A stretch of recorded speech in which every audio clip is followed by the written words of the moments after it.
Всем привет! С вами Антон Больших и мастерская Антоха Гараж. И сегодня у нас эксклюзивный блог с очень интересным стареньким скутером, который, на мой взгляд, уже заслуживает уважения просто из-за своего возраста. Итак, встречайте Suzuki Skywave 400 SK42, так называемый мерсожопый. Чем же он так примечателен?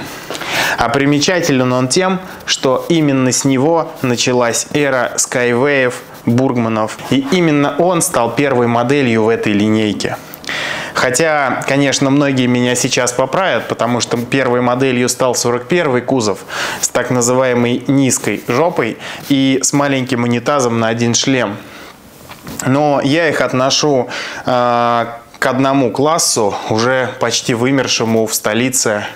Такие мопеды где-то остались еще в областях, на периферии, но в реальности в Москве их уже очень мало ввиду проблем с запчастями и ввиду их банальной старости.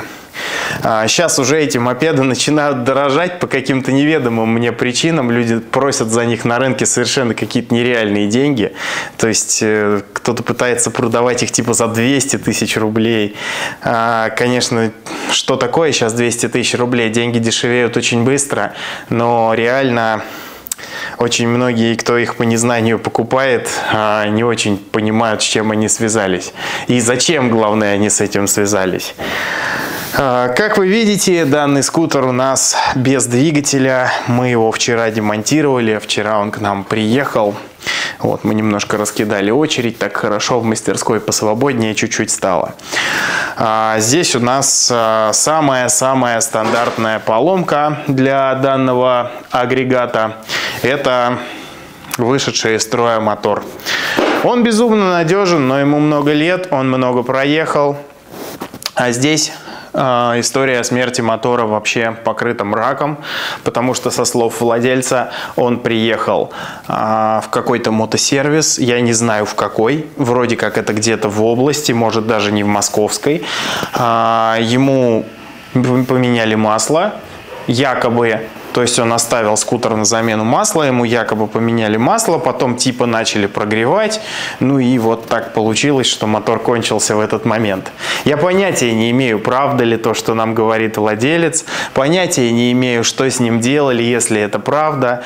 То есть обстоятельства точно мне неизвестны, я никого здесь не обвиняю, но имеем мы то, что имеем, и это довольно страшная картина. Давайте я попробую вам показать. Клиент обратился к нам через Авито, потому что у нас там вывешена пара двигателей, поскольку сам понял без лишних указаний, что дело не очень хорошо, потому что снизу увидел вот это. Как мы можем наблюдать, здесь у нас оторвало шатун, треснула верхняя головка, подшипник закусывает, цилиндр полностью разрушен, поврежден картер. Тут у нас валяются осколки гильзы, а здесь у нас оторваны клапана. Если предположить, что сказанное про мотосервис и про то, что его там типа прогревали, правда, предположить, что проблема действительно в том, что его перекрутили, то вполне возможно такое, что его раскрутили до таких оборотов, что просто клапана достали до поршня. Я вполне допускаю, что у карбюраторного мопеда толком нет отсечки. Тут у нас есть обломки поршня. И я их изучил. Это оригинальный поршень. Никаких здесь нету у меня претензий. Это не Китай. Палец вот тут поршневой. Кстати, в достаточно нормальном состоянии. Не исключено, что его даже еще можно поставить. Но, к сожалению, полностью разрушена поршневая, коленвал. И восстановление этого двигателя нецелесообразно. Смотрю я на это все, смотрю. И пугает меня в этом деле только одна запчасть. И она находится вот здесь. И это выпускной рокер. Как мы можем видеть, на нем огромная выработка, что свидетельствует о том, что двигатель работал какое-то время без масла. То есть, конечно, мотосервис может в чем-то и виноват, но двигатель явно был не новым, совершенно точно. Итак, главная проблема этих моторов она обычно в одном. Ходят они, как правило, больше 100 тысяч километров, даже могут это сделать без переборки, но они жрут масло. Особенно они жрут масло, если у них не очень-то живая трансмиссия. А трансмиссия у них мертвая в России почти у всех. Мало кто за ней следит, мало кто меняет щеки, не все вовремя меняют ремни. Иногда моторы кончаются от перекрута, потому что люди ставят китайские ремни не в размер, пытаются сэкономить на спичках, а в итоге попадают на деньги. По итогу стоимость ремонта этого мопеда соизмерима со стоимостью этого мопеда. По крайней мере, я так считаю. Двигатель с установкой и расходниками, ну вот конкретно в данном случае с перебранной поршневой, обходится почти в 100 тысяч рублей. Я лично не считаю, что этот скутер стоит дороже. Но тут все время у людей возникает резонный вопрос: а что купить вместо него? Восстановить этот двигатель, конечно, возможно, но головка замена, цилиндр замена, тут уже ничего не загильзуешь, шатун замена, что внизу не знаю, маслонасос, скорее всего, мертвый, если было масляное голодание. Короче, все так себе. Мы отсюда будем снимать ротор генератора, обгонную муфту. Обгонная муфта еще достаточно дефицитная запчасть, кстати, у меня есть к ней вопросик. Почему она... А, нет, вращается нормально. Ладно, хорошо. А то она, бывает, заклинивает. Посмотрим на ее износ. Будем надеяться, что она живая, и будем надеяться, что мы соберем этот двигатель. Вернее, соберем другой двигатель. Вот он стоит у нас внизу, готовый к установке. Нужно будет переставить на него ротор, обгонку, поставить новую прокладку правой крышки, потому что правую крышку нельзя ставить на герметик. И, собственно, поедет он дальше кататься. Кстати, вариатор здесь, на удивление, ничего такой. Бывает гораздо хуже. Вот его тут немножко разобрали. Ну, как бы я не могу сказать, что он новый. Щеки, конечно, имеют выработку, но не такую большую, как у многих этих скутеров. Колокол, кстати, здесь кривой капец. Мы, кстати, можем это наглядно здесь видеть, потому что вот здесь у нас площадь прилегания колодок по всей ширине. А далее мы можем видеть, что вот здесь у нас яма начинается, здесь она становится глубже, и вот в этой части ротора колодки касались колокола только вот в этой вот половинке. То есть этот колокол нужно менять или как минимум протачивать, в общем, что-то однозначно с ним делать. Если мы посмотрим сюда, то увидим здесь какой-то странный колхоз в виде сварки. В общем, я не знаю, кто и зачем это делал, но это совершенно ужасно. Кстати, колодки еще упилить не успела. И вот с таким колоколом будут просто дичайшие вибрации при старте с места. Я думаю, мы предложим владельцу другой или хотя бы проточку, потому что с этим ездить нельзя. Еще я тут наблюдал такой вот артефакт интересный. Воздушный фильтр, который просто разлагается на составляющие. Он просто сгнил. Карбюратор. Старенькое это все. Но, блин, классный мопед. Особенно в 41-м кузове он прикольно управляется, потому что ты на нем ниже сидишь. И у тебя довольно низкий центр тяжести получается в целом. В этом плане, конечно, классный мопед. Я хорошо к нему очень отношусь. С уважением, старичок. В какой-то степени даже герой.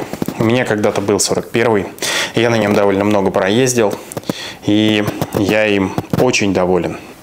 Ввиду отсутствия времени на съемки, я не буду показывать, как этот скутер уже уедет от нас с другим двигателем. Замена согласована, там я не вижу вообще никаких трудностей.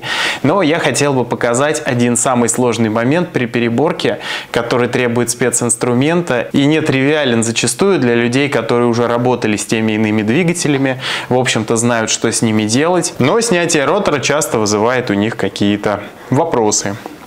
Поэтому я хочу показать, как это сделать правильно, чтобы ничего не сломать.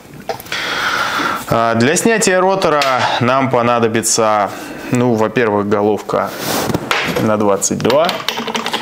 и я просто пневмопистолетом отстрелю гайку. В этом нет ничего сложного. Гайка затянута с довольно приличным моментом, что-то типа 160 ньютонов. Здесь предусмотрены грани под накидной ключ, по-моему, на 32 для фиксации ротора. Но с пневмой нам это не надо, это нужно, когда мы будем затягивать. Затягивать эту гайку обязательным моментом, правильным моментом. Если вы это сделаете неправильно, то это может быть одной из причин, по которой может срезать шпонку. Значит, поехали. Отстреливаем гайку. Пневма у нас мощная, поэтому это происходит довольно легко. Далее мы сталкиваемся с проблемой, что снять ротор мы не можем. У нас здесь конус, и на конусе он сидит достаточно конкретно. Второй проблемой, кстати, почему срезает шпонку, бывает изношенная обгонная муфта. Из-за этого же убирают и стартеры, и китайские стартеры, у них вообще срезает зубья. Значит, съемник нельзя упирать в сам коленвал. Это запрещено делать, потому что здесь у нас опорный подшипник и за ним сальник. За сальником масляный канал, через который смазывается нижний подшипник шатуна. Поэтому у меня изготовлена такая вот штука, которая накручивается на резьбу коленвала. Это аналог оригинала. Самодельный, естественно. Вот. Я докручиваю его немножко не до конца, чтобы упор происходил в резьбу, а не в сам коленвал. Далее, вот здесь вот у нас на роторе предусмотрена резьба. Это резьба М38, шаг 1,5. У меня изготовлен съемник, также самодельный. Здесь такая же резьба, нарезанная резцом на токарном станке. И болт с довольно мощной резьбой. Все, что мы дальше делаем, это накручиваем съемник на эту резьбу от руки до упора. И в общем и целом можно пневмопистолетом, затяжкой снять ротор с коленвала. Попробуем это сделать. Все, он пошел. И уперся, естественно, в деталь, которая у нас накручена на резьбу. Его достаточно немножко сдернуть, дальше он уже снимается легко. Убираем съемник, откручиваем наш наконечник и снимаем ротор. Также снимаем обгонку. И что же мы тут, кстати, видим? А видим мы тут срезанную шпонку ротора. Ух ты, как интересно! Она действительно срезана, это половинка. Интересно, по какой же причине это произошло. И как это связано с тем, что у нас кончился двигатель. Очень интересно. Люфта в подшипниках почти нет, как и следов, что его кто-то разбирал. Кстати, обгонная муфта имеет следы износа. Но я бы сказал, что не такие уж и страшные. Конечно, обгонная муфта далеко не в идеале. А что касается срезанной шпонки. Срезанная шпонка – это одна из болезней этих старых двигателей. Я думаю, что срезанная шпонка напрямую связана с обгонкой в данном случае.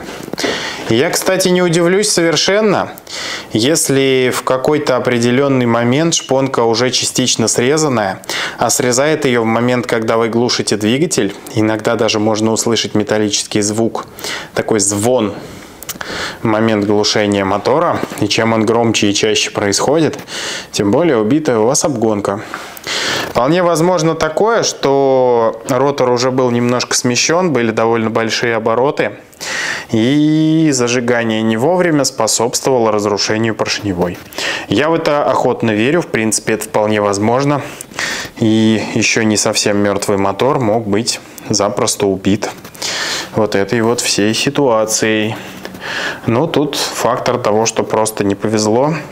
Чем старше техника, тем больше такая вероятность. Это очень печально, но, к сожалению, это анатомичка. Я бы сказал, мотор погиб смертью героя. Вот так вот, к сожалению, у нас уходят из жизни герои. Сегодня я рассказал вам про старенький, но классный мопед, время которого уже проходит. Но лично меня радует факт, что есть люди, которые следят за старой техникой, приводят ее в порядок, несмотря ни на что. Есть фанаты старой техники, которые рады на ней кататься и наслаждаться. А на сегодня я с вами прощаюсь. С вами был Антон Больших и мастерская Антоха Гараж. Обязательно поставь лайк, подпишись на канал и нажми на колокольчик, чтобы первым узнавать о новых интересных видео. Если вам нравится то, что я делаю, вы можете поддержать мой канал по ссылочке в описании или в закрепленном комментарии. Всем пока!